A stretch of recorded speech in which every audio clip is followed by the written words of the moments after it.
Molten Core! At this point, most of us are aware of the vast changes Blizzard has introduced into the PTR in an effort to balance the heroes. While they did say that these changes are purely experimental and players should not expect any of these to enter the live game in their current form, one particular hero has some rather interesting changes. Torbjorn, the longtime troll pick of the game. I'm Omni for Faulty Lid, and today we're going to discuss the reasons behind changes to Torbjorn and their theoretical impacts.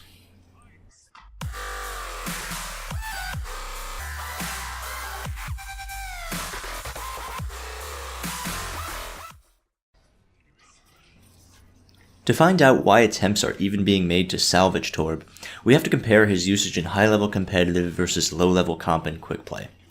As it currently stands, Torbjorn is not used at all in high-level competitive simply because there are plenty of other heroes that are much better alternatives. And outside of high-level competitive, Torbjorn has generally been a pick for trolls and throwers. From Blizzard's perspective, this seems to be a big problem. In a post one day after the PTR update, in response to a question about these troll picks, Jeff Kaplan said, "We will absolutely do our best to make sure all of our heroes are viable. With so many heroes, I do believe the player base will at times decide that certain heroes are out of fashion and therefore deem them as troll picks. Sometimes this will be very valid, and sometimes it will be perception. Both Torb and Symmetra are being looked at right now. We want to try to improve them in ways that make them more fun to play, more enjoyable to have on your team, and try to make sure they are not infuriating to play against." What this tells me is that the devs seem determined to make Torb much more viable and potentially totally rework Symmetra, partly because, with the exception of the teleporter, the Torb changes seem to be better alternatives for Symmetra's shields and turrets. So with this in mind, let's get into exactly what these changes are. Firstly, the biggest buff to Torb is that his scrap is now auto-generated over time at a rate of about 2 scrap per second. Since armor is available at 50 scrap, this means that without getting any kills, Torb can throw out armor packs every 25 seconds. If Torb is getting kills, this is obviously much faster, but to offset the auto-generation, Blizzard decreased the scrap collected from fallen enemies by 40%.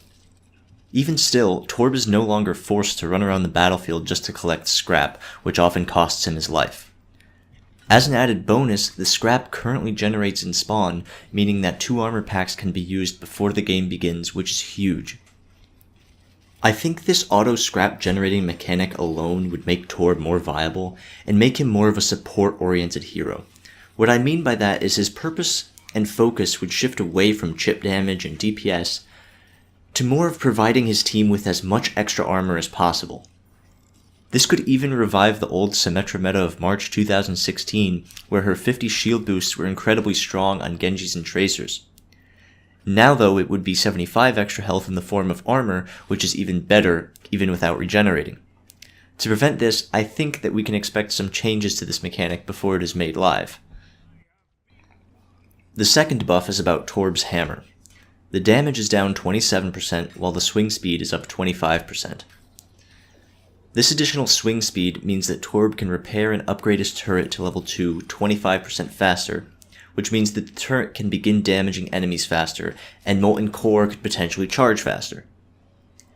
By decreasing the damage output simultaneously, Torb's damage per second with the hammer drops from 75 down to 68, which really is negligible.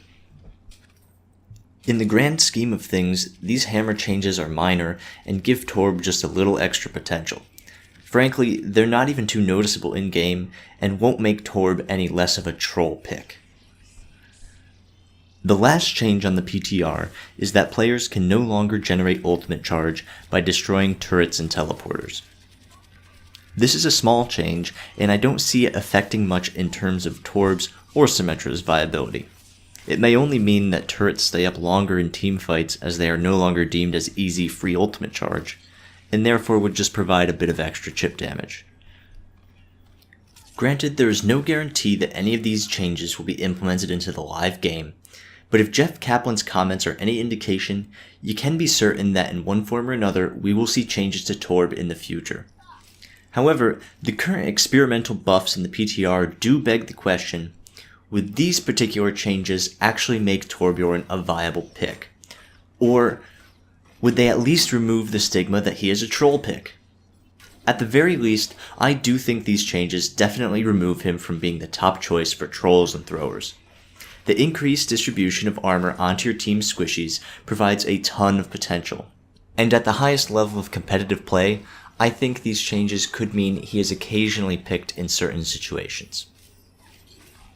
Well, these have been my thoughts on the buffs to Torbjorn in the PTR. Let me know if you guys agree with me or what your opinions are in the comments. And of course, if you enjoyed the video, please like and subscribe. This has been Omni with Faulty Lid, and I'll see you in the next one.